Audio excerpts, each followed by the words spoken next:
Sobre isso, sobre o combustível mais caro, hoje a Petrobras ela pratica o PPI, que é a Política de Paridade Internacional. Significa que a gente paga em dólar as coisas, Sai né? na Coca-Cola aí. Aí, pô.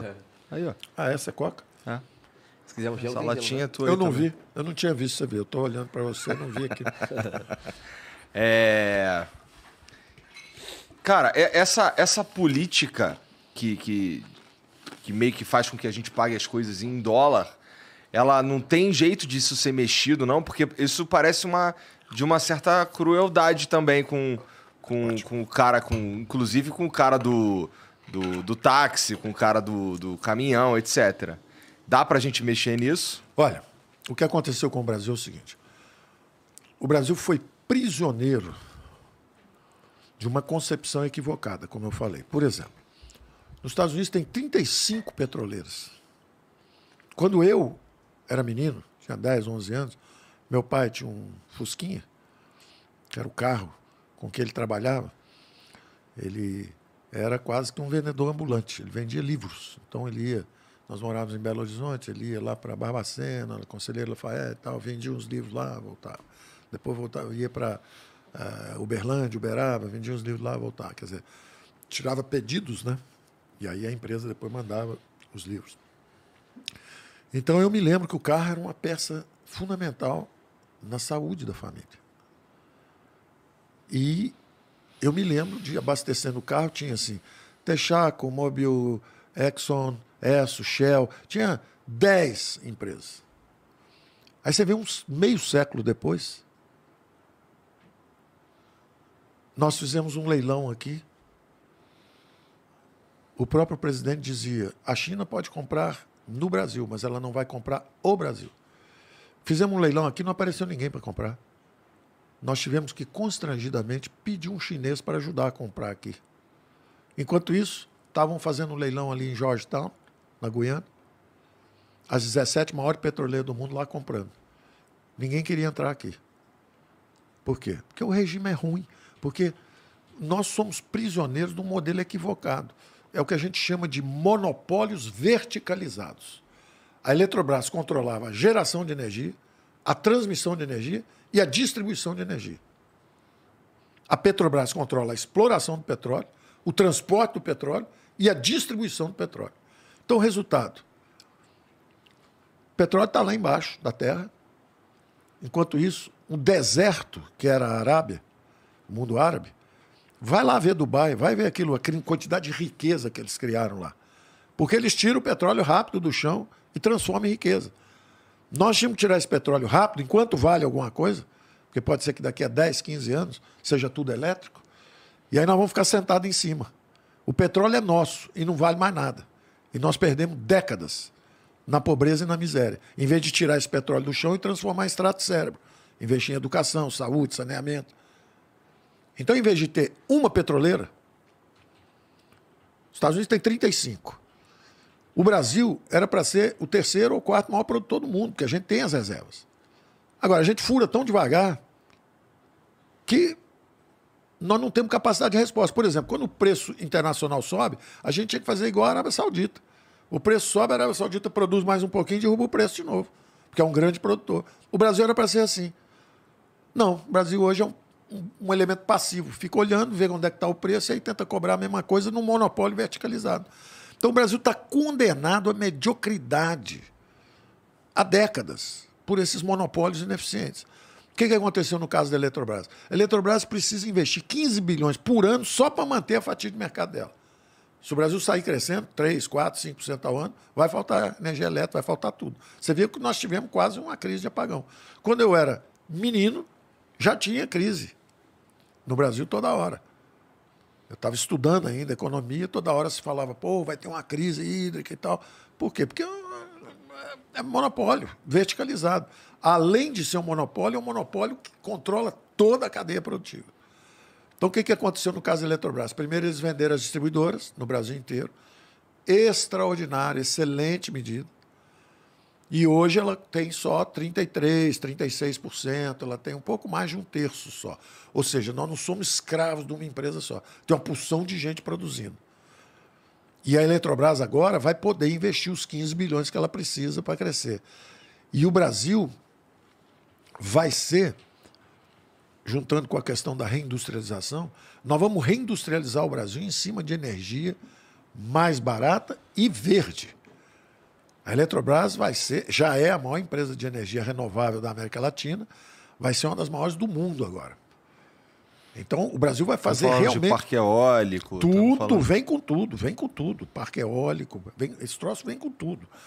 Então, vem de um lado, nós vamos fazer uma transição da economia cinza, como a gente chama, para a economia verde.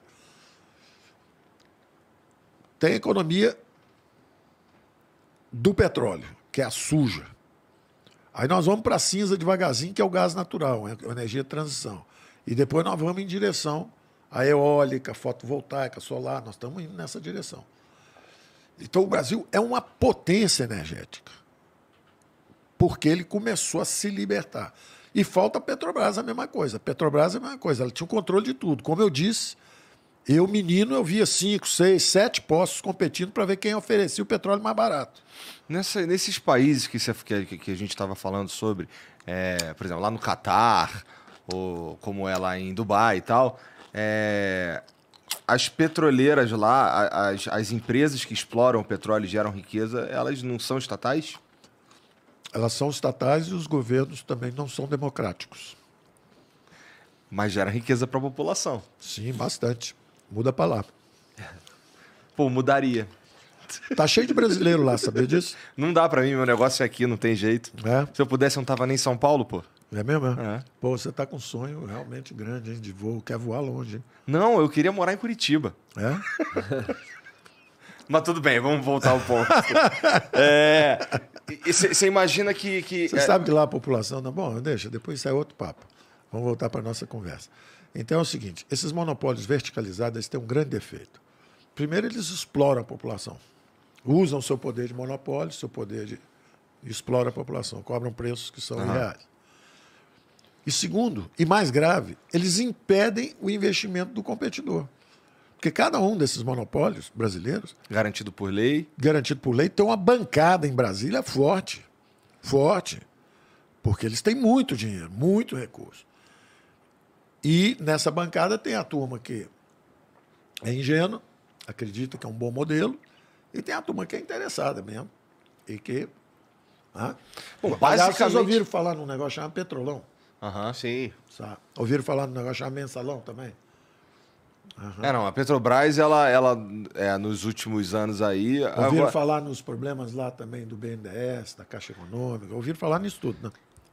Pois é. Porque tem gente que acha que isso tudo foi ficção, nada disso aconteceu. Não, assim, se você for falar para mim que estatais são uma abertura para que haja corrupção, eu concordo contigo 100%.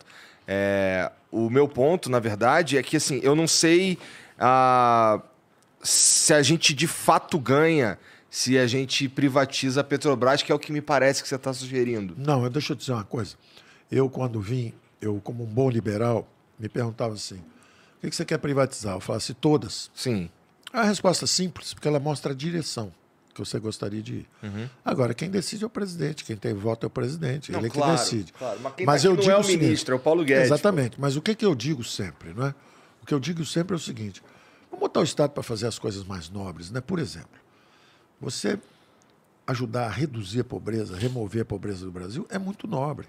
Educação, a grande qualidade. O Japão não tinha recursos naturais, não tinha nada. Não tem petróleo, não tem minério, não tem nada. O Japão é uma faixa de terra pequenininha, com um tempo horrível, né? Volta e meia tem tsunami, tem terremoto, tem tudo. E cada vez que um japonês nasce, o outro cai dentro d'água, porque a densidade populacional, o país é estreito. Sim. E como é que os caras conseguem fazer um milagre, de repente, um milagre econômico e cresce? Aí o coreano olha para aquilo, Coreia do Sul, faz igual, vem atrás. Aí agora vem o chinês, vem atrás também. Então está todo mundo vindo atrás. Os caras entraram no mercado global e começaram a competir, foram integrando as suas economias ao grande organismo mundial de economias integradas. Isso é o que aconteceu. Pois bem, o Brasil perdeu historicamente essas oportunidades. O Brasil perdeu muitas oportunidades. É uma condenação histórica. Já era, já passou, você está dizendo. Não, da industrialização antiga, sim. Mas abriu-se uma oportunidade extraordinária agora. Extraordinária. O Brasil está numa posição... Essa eleição vai te realmente jogar ou para o caminho da prosperidade ou para o caminho da miséria. Porque abriu-se uma oportunidade extraordinária agora no Brasil. O que aconteceu? Por circunstâncias completamente imprevistas. Vem um Covid e desarticula todas as cadeias globais de produção. Eu me lembro quando o Covid chegou, eu falei, o Brasil deve sofrer um impacto menor. Quando eles estavam prevendo uma queda de 10%, eu falei assim, menor. Por quê? Porque como nós perdemos a viagem da globalização, estava todo mundo a bordo. Quando a globalização começou a virar baile funk, 3 horas da manhã, todo mundo bêbado, tiro para todo lado, chamaram a polícia.